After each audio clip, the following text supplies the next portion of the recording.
Quella che state per ascoltare e vedere è un'intervista fatta a Jack Horner il 30 giugno, subito dopo la conferenza che ha tenuto all'Università La Sapienza di Roma, dal titolo Bardature da dinosauro. A che cosa servivano? Il tema della conferenza erano le creste, le placche, le corna osservate in alcune specie di dinosauro e tutta una serie di ipotesi su come potevano essere utilizzate. Ho molti ringraziamenti da fare per essere riuscito a documentare questo incontro e dovete sapere che la mia intenzione originale era in realtà quella di fargli molte più domande. Tuttavia la consapevolezza che Jack fosse in quei giorni molto impegnato mi hanno portato a selezionare solo le più pertinenti. Alcune sono scientifiche, altre riguardano il fenomeno Jurassic Park, che è ovviamente riesploso di recente a causa dell'uscita del quarto film.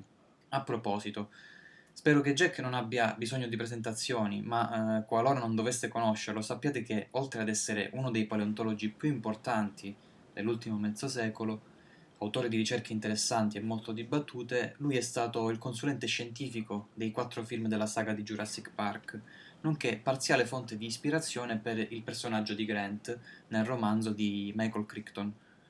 Addirittura, se andate a rivedere Jurassic World, nella scena della gabbia dei Velociraptor, noterete Jack fare un piccolo cameo. Detto questo, buona visione. Buonasera, dottor Horner. Questa non è la sua prima visita in Italia. Lei è già stato nel nostro paese in altre occasioni e sicuramente avrà intuito che in Italia i ricercatori spesso incontrano delle difficoltà e hanno poche opportunità. Nonostante questo, abbiamo persone come Simone Maganuco, Andrea Cao o il paleoartista Davide Bonadonna che sono riusciti a mostrare il loro talento al mondo intero e a raggiungere risultati davvero importanti. La mia domanda è: che opinione c'è all'estero del panorama paleontologico italiano?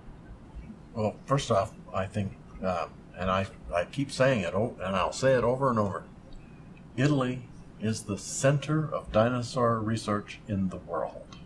And I say that, it geographically is, but I also see Italy as a place where, when we think about dinosaurs and we start thinking about where they were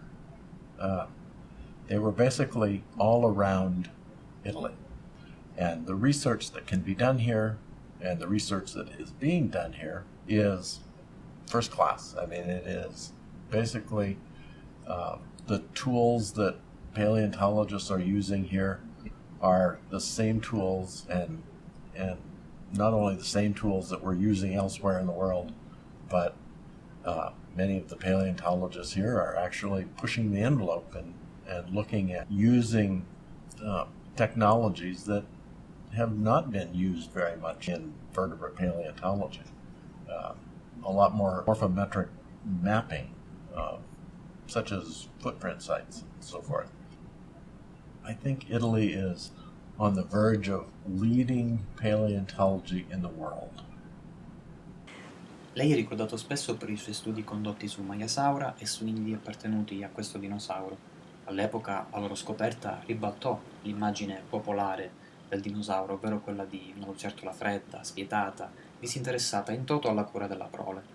Più di recente la teoria del Tyrannosaurus Rex come animale saprofago, oppure la possibilità che il Triceratops e il Torosaurus fossero in realtà lo stesso dinosauro, hanno fatto discutere molto. Lei ci ha, per così dire, insegnato il valore del continuare a farsi domande e ci ha insegnato anche che non dobbiamo mai dare nulla per scontato. Non è forse questo il modo migliore per avvicinarsi alla scoperta? Yes. I think, I am dyslexic. That means that I don't read. And to be a paleontologist when you can't read is very difficult. And so I tell my students that if they do it first, they don't have to read anything. Someone else will read what you write. And I don't want that to sound arrogant, but I say that because I really cannot work on a subject that someone else has worked on because I don't have the capability of reading about it. And so I have I've spent my whole life challenging the status quo In other words, challenging ideas that other people have had, not to be contrary, but to make sure that that our ideas of dinosaurs are not just based on preconceived ideas. I want us always to be thinking about dinosaurs objectively, and not laying out, some idea or notion of dinosaurs that's based on nonsense or non-science. Everything we think about dinosaurs needs to be based in scientific hypotheses. Dottor Horner, lei ha svolto il ruolo di consulente scientifico per tutti i film della saga di Jurassic Park. Questo vuol dire che ha dato dei consigli sulla scelta degli animali e in parte anche su come ricostruirli. Vorrebbe condividere con noi le emozioni di vedere per la prima volta sul set nel 1993 l'animatronics del T-Rex o comunque quelle ricostruzioni?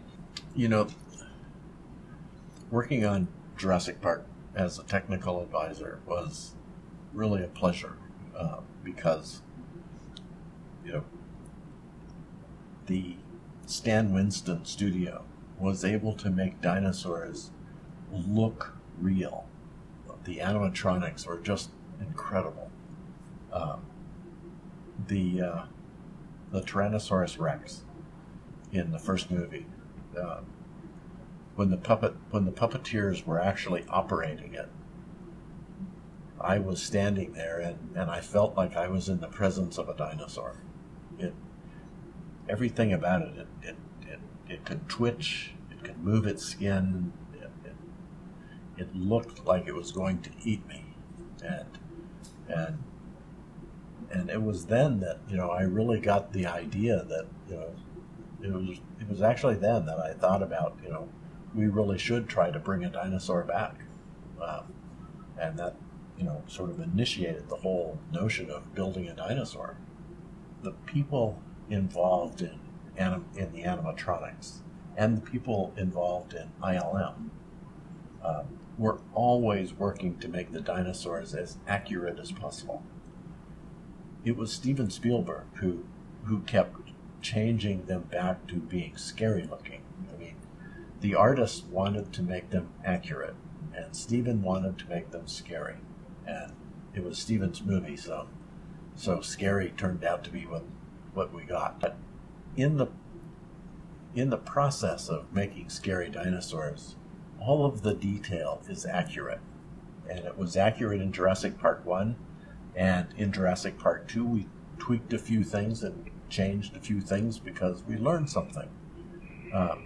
In Jurassic Park 4, in Jurassic World, we have no animatronics. Well, there's one, a Tatosaurus, that's laying on the ground. But other than that, everything is a computer graphic. And what's interesting to me is that the computer graphics have come so far that you can do a close-up of a computer graphic now and it looks as good as the animatronics did. I mean, it's extraordinary, I think. The way they actually made the velociraptors in Jurassic World is just extraordinary. I mean, they look like living animals. But unfortunately for a person working on set, there was nothing there. There were actors pretending to be the raptors. So it wasn't as interesting for me, but it turned out pretty darn good. In Jurassic World per la prima volta vediamo un dinosauro ibrido geneticamente modificato, l'Indominus Rex. Nel film svolge, possiamo dire egregiamente, il ruolo del villain. C'è forse il rischio che animali, chimere mostruose come queste, possano viziare il pubblico, portandolo ad allontanarsi dagli animali reali? Oppure un mostro di questo tipo può insegnare qualcosa al pubblico? I think the notion of Indominus Rex is something that I have been pushing for many of the movies, and that is making a transgenic animal. The premise behind Jurassic Park, the first one, bringing back dinosaurs, we can't do that. but we actually can make transgenic animals. Some people think that, the notion of making a new kind of dinosaur, a hybrid dinosaur, is kind of weird. But on the other hand, if we had dinosaurs alive, if we could have brought them back, we could make transgenic dinosaurs. I mean, we could do that right now. And that's pretty cool. So basically the premise of Jurassic World, Indominus Rex, is more accurate than the premise behind Jurassic Park 1.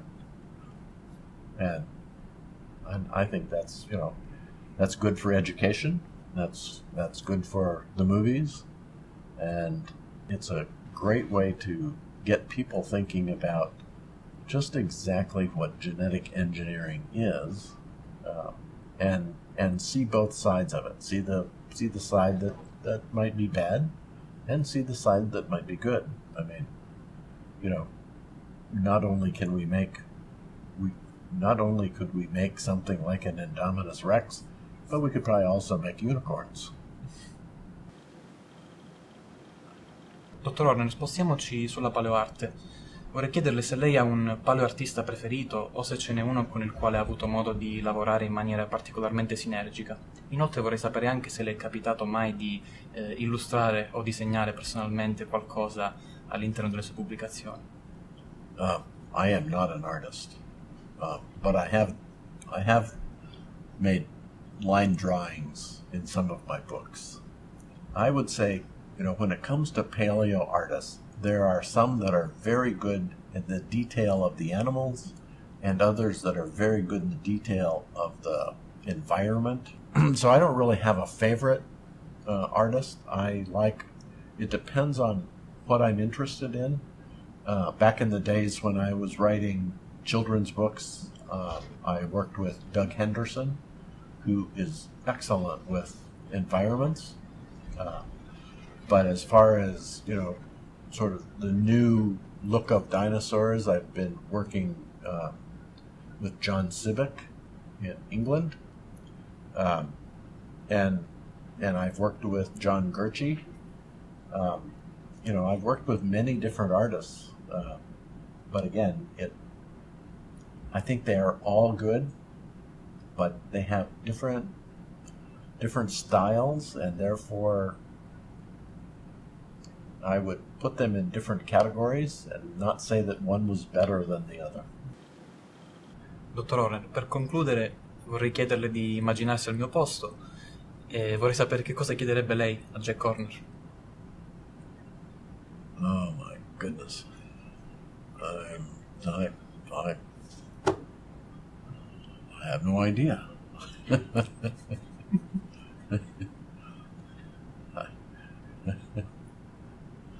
I know too many things about too many things. Maybe I would ask, will you advise on the next Jurassic Park movie? And my answer would be, actually, I don't think so. I think that I am going to ask the producers of Jurassic Park to hire a woman, so we can get a woman's perspective, a woman paleontologist's perspective. Eccoci. Beh, che dire, è stata una grande esperienza. Non solo il poter intervistare Jack, ma anche il poter partecipare a quella particolare giornata. Come ho detto nel video, questa non è stata la prima visita di Jack in Italia, ma è stata la prima volta in cui sono riuscito io ad assistere ad una delle sue conferenze. Posso dire che ora la mia passione per i dinosauri è salita a un livello superiore. Infatti questi si possono amare all'inverosimile e si può leggere di tutto sul loro conto, ma sentirne parlare una persona che li ha studiati per tutta la vita e che ha raccolto dati molto preziosi sul loro comportamento è tutta un'altra cosa. Jack è stato anche molto disponibile e simpatico e più di una volta è riuscito a strappare una risata al suo pubblico durante la conferenza. Per chi volesse approfondire gli argomenti cari a Jack, oltre a ricercare le sue pubblicazioni prettamente scientifiche, consiglierei la lettura del libro Come costruire un dinosauro, Nell'intervista infatti abbiamo parlato di dinosauri transgenici. Ecco, in Come costruire un dinosauro invece Jack discute la possibilità di creare qualcosa di somigliante ad un dinosauro preistorico partendo dal codice genetico di un comune pollo. Ora, devo fare alcuni ringraziamenti. Devo ringraziare sicuramente l'Associazione Paleontologica Appi, che siete tutti invitati a seguire, e alla quale va il merito dell'organizzazione di questi incontri con Jack Corner, in questo caso ovviamente insieme al Dipartimento di Scienze della Terra dell'Università La Sapienza. In particolare voglio ringraziare l'immenso Alessandro Carpana, il presidente dell'Associazione Appi, e colui che ha tradotto le domande a Jack. Voi non l'avete visto, ma tra una domanda e la relativa risposta c'erano le sue traduzioni. Ringrazio anche Alessandro Coia e Maria dell'American University of Rome, che hanno curato le riprese e mi hanno dato una mano con la traduzione delle risposte. Ultima, ma non meno importante, la community di JPItalia o Jurassic Park Italia. Oltre ad essere la miglior fanpage italiana sull'argomento, devo riconoscere che sono stati gli amici di JPItalia a spingermi a sottoporre l'idea dell'intervista prima all'Appi e poi a Jack. Bene, è tutto. Spero che l'intervista abbia soddisfatto le vostre curiosità sull'argomento e vi invito a condividere il video e ovviamente ad iscrivervi al canale. Questo perché, qualora il video dovesse risultare apprezzato, mi impegnerò in futuro a caricarne al suo interno altri simili. A presto!